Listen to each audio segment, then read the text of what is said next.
पहला प्रश्न। भगवान स्वामी चैतन्य भारती जब शिविर लेने जाते हैं तो कहते हैं मैं भी ज्ञान को उपलब्ध हो गया हूं। ऐसा किस भाव से कहते हैं? आनंद सत्यार्थी, ज्ञान को कोई उपलब्ध हो तो लोगों के मन में विरोध का भाव क्यों जगता है, इस पर विचार करना। चैतन्य भारती ज्ञान को उपलब्ध हुए या नहीं, ये चैतन्य भारती समझे।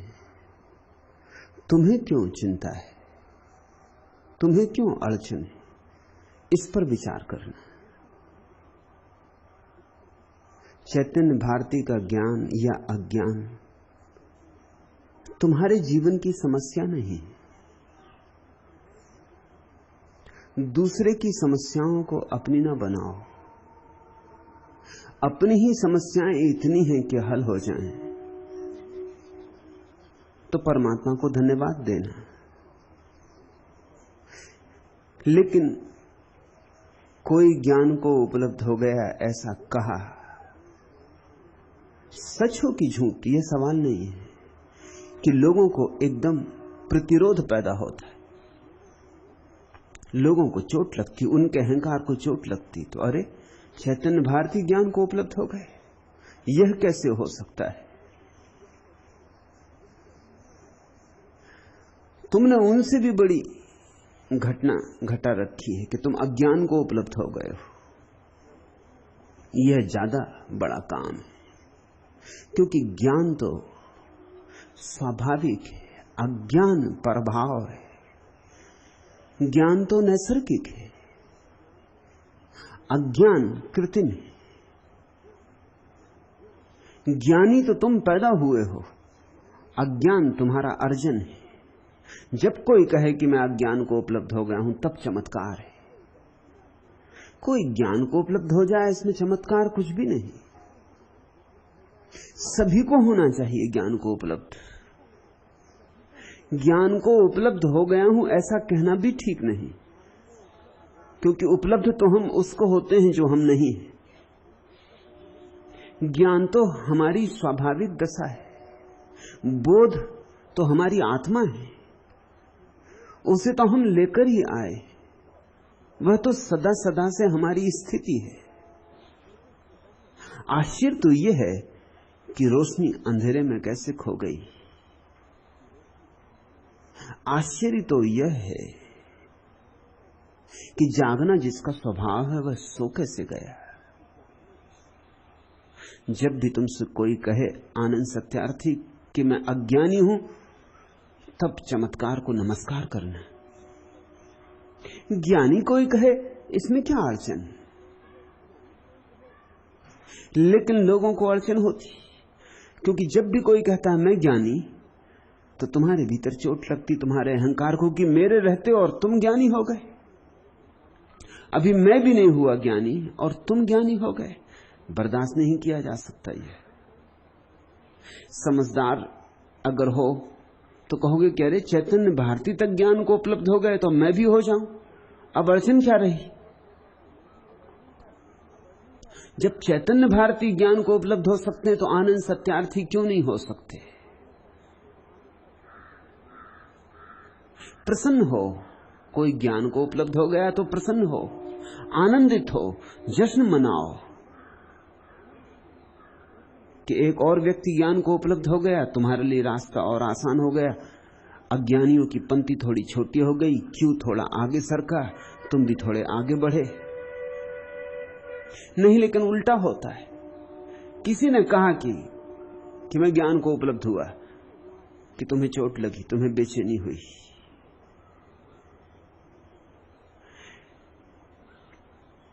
और मैं ये नहीं कह रहा हूं कि चैतन्य भारती ज्ञान को उपलब्ध हो गए। ये चैतन्य भारती की चिंता, यह तुम्हारी चिंता नहीं है।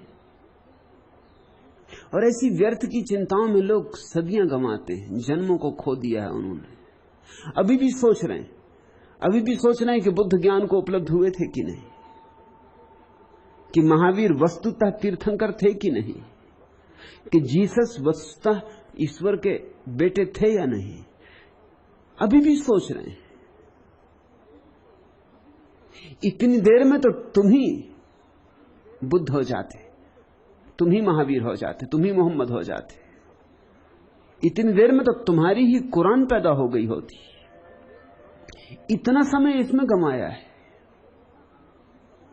और इससे होगा भी क्या? अगर ये तय भी हो जाए कि मोहम्मद पैगंबर नहीं थे तो तुम्हें क्या लाभ, और ये भी तय हो जाए कि मोहम्मद पैगंबर थे तो तुम्हें क्या लाभ।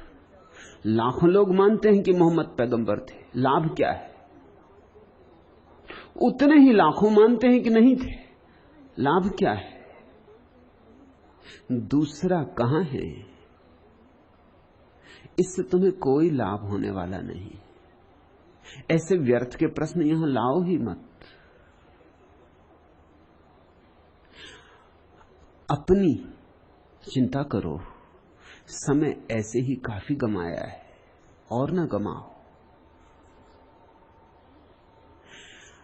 अपने जीवन से संबंधित प्रश्न उठाओ, ताकि उन प्रश्नों को मैं काट सकूं, तुम्हें निष्प्रश्न कर सकूं। ये प्रश्न उठाना भी हो तो चैतन्य भारती को उठाना चाहिए कि मैं ज्ञान को उपलब्ध हुआ या नहीं। तो चैतन्य भारती डर के मारे उठाते नहीं, बाहर जाके कहते होंगे, यहां नहीं कहते। कहना चाहिए मुझसे।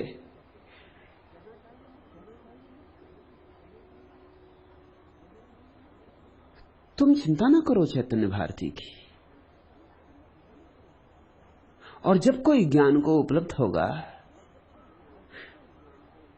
तो मैं ही घोषणा करूंगा, तुम चिंता क्यों करते हो?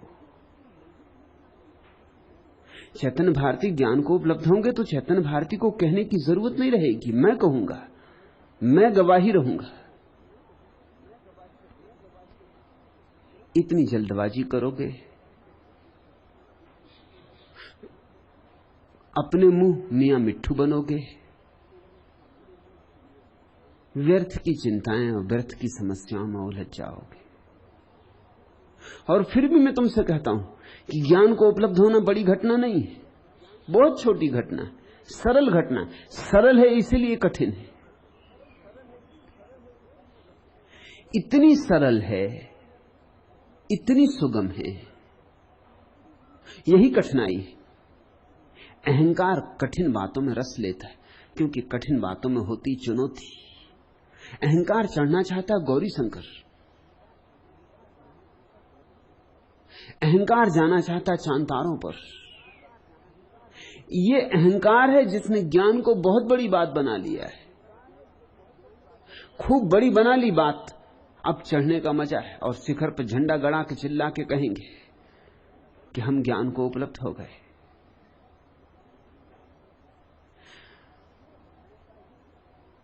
ये मैं का ही उद्घोष रहेगा, और मैं बिना उद्घोष के नहीं रह सकता। मजा ही इस बात में, मजा ज्ञान में कम है। ज्ञान को उपलब्ध हो गया हूं इसकी घोषणा में ज्यादा है, और यही सब अज्ञान के रास्ते हैं। मैं तुमसे कह रहा हूं यह कि ज्ञान तुम्हारा स्वभाव है, उपलब्ध नहीं होना है। उपलब्ध होने की भाषा ही जाने दो। ये कोई पाने की चीज नहीं है जो आगे कभी भविष्य में मिलनी, प्रयास से मिलनी है, प्रयत्न से मिलनी। ये कोई ऐसी मंजिल नहीं है जो चल चल के मिलनी। ये ऐसी मंजिल है जो बैठ जाओ तो मिल गई। बैठ जाओ तो पता चलता है कि मिली ही थी, दौड़ते थे इसलिए चूकते थे। चैतन्य भारती इसी क्षण ज्ञान को उपलब्ध हो सकते हैं, और आनंद सत्यार्थी भी इसी क्षण ज्ञान को उपलब्ध हो सकते हैं, क्योंकि ज्ञान को उपलब्ध हो एक झीना सा घूंघट डाल रखा है। जब चाहो तब पर्दा हटा दो। लेकिन ये घोषणाएं पर्दे को और मोटा कर देंगी। ये घोषणाएं पर्दे को और सघन कर देंगी। तो मैं ये नहीं कह रहा हूं कि चैतन्य भारती ज्ञान को उपलब्ध हो गए, यही कह रहा हूं उपलब्धि की भाषा जाने दो, तो चैतन्य भारती ज्ञान को उपलब्ध हैं ही। ये घोषणा छोड़ दो, इसकी चिंता ही ना लो। और तुम भी आनंद सत्यार्थी, इसी क्षण वहां हो जहां होना है। हम परमात्मा में हैं ही, लेकिन हमने हर चीज को महत्वाकांक्षा बना लिया, परमात्मा को भी, ज्ञान को भी, सत्य को भी। ये मन का खेल है, हर चीज को महत्वाकांक्षा बना देता है। क्योंकि जब महत्वाकांक्षा बन जाती तो भविष्य पैदा हो जाता है। जब भविष्य पैदा हो गया तो बस यात्रा शुरू हुई कि अब पाना है ज्ञान, पाना है सत्य, पाना है मोक्ष। बस पाने की दौड़ मन है, और जहां मन है वहां कहां मोक्ष, वहां कहां ज्ञान। जिस दिन ज्ञान घटेगा उस दिन तुम चकित होकर हैरान होगे कि कैसे आश्चर्य की बात है कि मैं अज्ञानी था। ये हो ही नहीं सकता, अज्ञान हो ही नहीं सकता। और मैं मानता रहा, मेरी मान्यता उसे बनाए रखी, मैं उसे जिलाए रखा हजार मेहनत करके।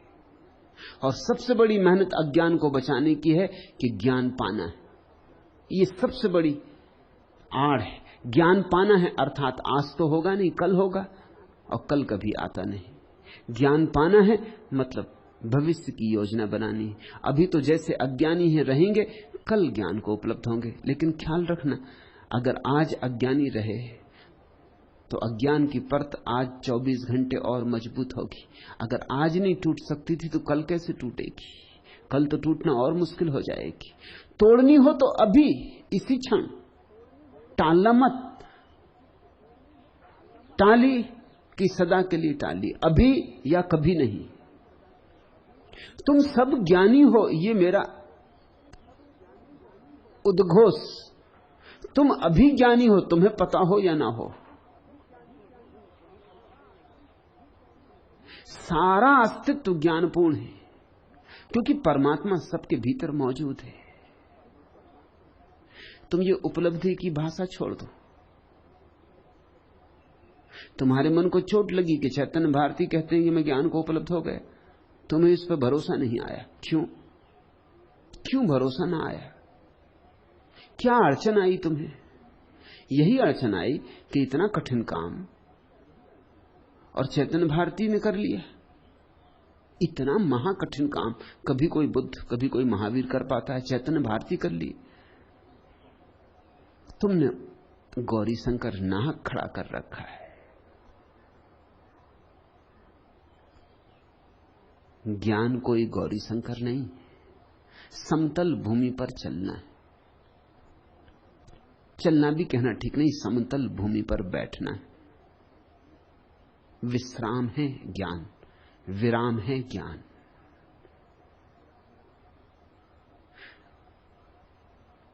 लेकिन हम व्यर्थ के प्रश्नों में और समस्याओं में समय खराब करते हैं। चैतन्य भारती कहें तो खूब ताली बजा के उनका स्वागत करना, फूल मालाएं पहना देना, हर्जा क्या है? चलो एक आदमी और ज्ञान को उपलब्ध हुआ है।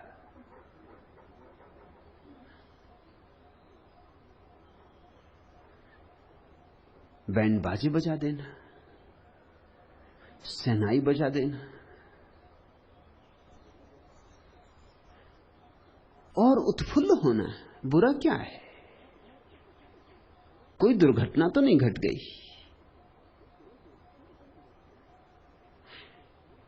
लेकिन मैं अपने सन्यासियों को कहना चाहता हूं,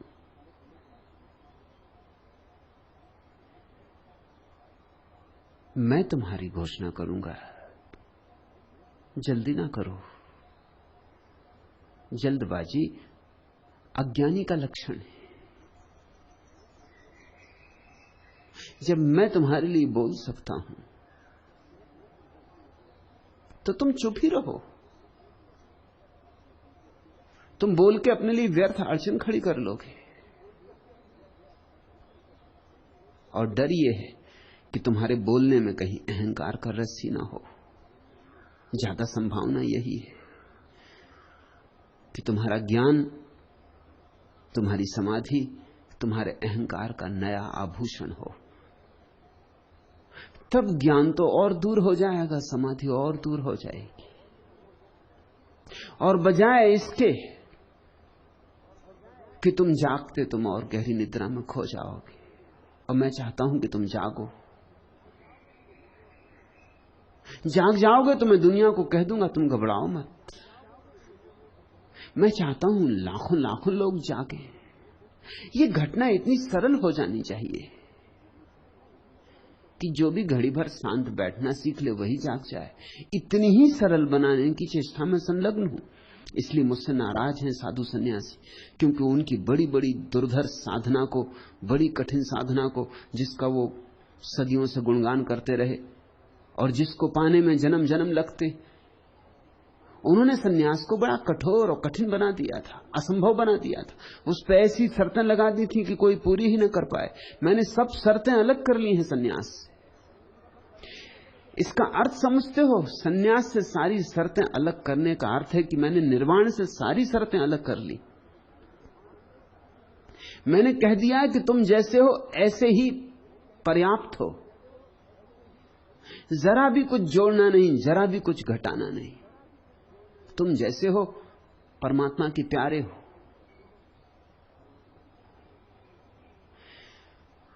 इससे साधु संत नाराज है। स्वामी पुराने ढबके बहुत नाराज हैं, परेशान हैं। उनकी परेशानी स्वाभाविक है, क्योंकि उन्होंने इतना उपवास किया, इतनी तपश्चर्या की, घर द्वार छोड़ा, तब वो सन्यासी हुए। तुमने न घर छोड़ा, न द्वार छोड़ा, न उपवास किए, न व्रत किए, और तुमको मैंने सन्यास दे दिया।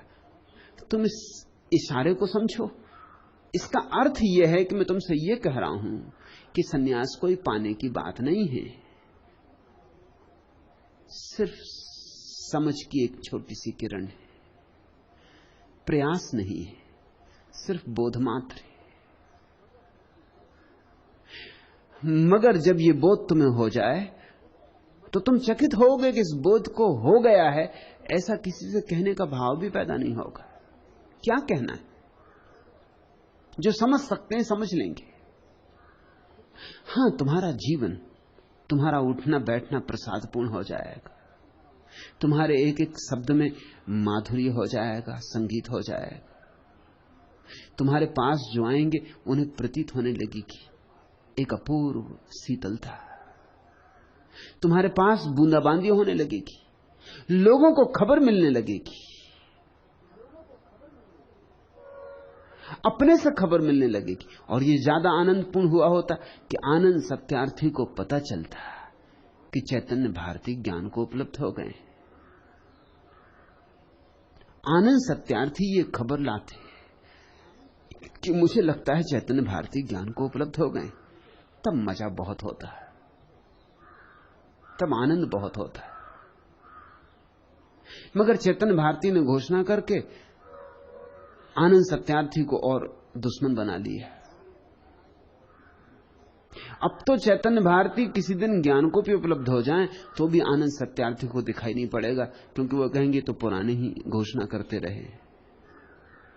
आज ही चैतन्य भारती ज्ञान को उपलब्ध हो सकते हैं, मगर आनंद सत्यार्थी को भरोसा ना आएगा। कहना क्या है? हीरा पायो गांठ गठियायो, बाको बार बार क्यों खोले। मिल गया हीरा, चुपचाप अपनी गांठ में संभाल लो। फिर मैं हूं यहां। शिष्य के बहुत काम गुरु अपने सिर ले लेता है। उसके पाप भी, उसके पुण्य भी, उसका अज्ञान भी, उसका ज्ञान भी। एक बार तो मेरी नौका में सवार हो गए, फिर अब जो भी होगा मुझे कहने दो।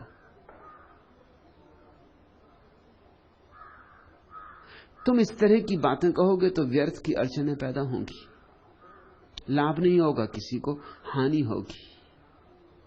इस प्रश्न को मैंने इसीलिए लिया कि और लोगों ने भी मुझे पत्र लिखे कि चैतन्य भारती ऐसा कहते हैं, कि चैतन्य भारती वैसा कहते हैं, कि चैतन्य भारती की इतनी शिकायतें मेरे पास आई हैं कि जिसका हिसाब नहीं है। और उन शिकायतों का कुल कारण इतना है कि तुम्हारे जीवन से प्रकट होने दो, मत कहो। तुम्हारे निशब्द में ये भाव अपने आप दूसरे के प्राणों में जगमगाए, ये धुन दूसरे को सुनाई पड़े, बस ठीक है। कहने से प्रयोजन भी क्या है? क्या तुम सोचते हो तुम्हारे कहने से कोई मान लेगा कि तुम ज्ञान को उपलब्ध हो गए हो? जो मान भी लेते वो भी नहीं मानेंगे, क्योंकि तुम उनके अहंकार को चोट कर दिए, उनके अहंकार को घाव लग गया, वो बदला लेंगे। क्या तुम सोचते हो कि तुमने ये कहने से कि तुम ज्ञान को उपलब्ध हो गए तुम्हारी बातों का वजन बढ़ जाएगा? बातों में वजन होता है या नहीं होता है, तुम्हारी उद्घोषणाओं से बातों का कोई वजन नहीं बढ़ता है। सन्यासी को खूब सावधान होना चाहिए, क्या कहे क्या ना कहे। खूब होश पूर्वक एक एक शब्द बोलना चाहिए। और चेतन भारतीयों को मैं बाहर भेज रहा हूं, ये उनकी साधना है। उन्हें भेजता हूं शिविर लेने, ये उनको दी गई साधना है। इसमें जरा चूके तो गिरेंगे। ये कठिन साधना है, संभल के चलने की जरूरत है। क्योंकि सबसे बड़ी कठिनाई दुनिया में है भीड़, सबसे बड़ी कठिनाई है। लोग मुझे पूजें, लोग मुझे माने, लोग सम्मान दें, लोगों की आंख मुख पे लगे। ये रस अहंकार का सूक्ष्म से सूक्ष्म रस है। तो जब मैं चेतन भारती को भेज रहा हूं तो उन्हें समझ ही लेना चाहिए कि यही उनका रोग होगा कहीं भीतर, जिसको तोड़ने की मैंने चेष्टा की है। किसी को ऐसे ही कहीं नहीं भेज देता हूं। यहां जिसको भी जो काम दिया गया है उसका प्रयोजन है। जिस दिन प्रयोजन पूरा हो जाएगा उस दिन काम बदल दिया जाएगा। चेतन भारती को भेज रहा हूं सिर्फ इसीलिए कि यही उनकी एकमात्र बीमारी, जिस दिन ये टूट जाएगी उस दिन ज्ञान मिला ही हुआ है, मिला ही था। बस ये एक बीमारी है। इस बीमारी को तोड़ने के लिए उन्हें बाहर भेज रहा हूं, भीड़ में भेज रहा हूं, क्योंकि उनको यहां आश्रम में बिठा दिया जाए तो ये बीमारी को टूटने की चुनौती न मिलेगी। चुनौती से ही बीमारियां टूटती। तो जब मैं किसी को भेजता हूं कहीं, उसे समझ लेना चाहिए कि कुछ प्रयोजन होगा, कोई अर्थ होगा। किसी और को भेज सकता था, लेकिन इतने हजारों सन्यासियों में से चेतन भारतीयों को चुना है जाने के लिए, मृदुला को चुना है जाने के लिए। तो समझ लेना चाहिए उनको कि कहीं कोई रस होगा। उस रस की आखिरी जड़ काटने के लिए तुम्हें भेज रहा हूं। उस जड़ को पानी मत दो, उसे काटो। जिस दिन कट जाएगी, और आज कट सकती, अभी कट सकती, क्योंकि जड़ तुम्हारे मानने में है। यहां मानना गिरा कि वहां अज्ञान गया। अज्ञान को तुम संभाले हो। ज्ञान की घोषणा अज्ञान को बचने का आखिरी उपाय हो सकती है। दूसरा प्रश्न,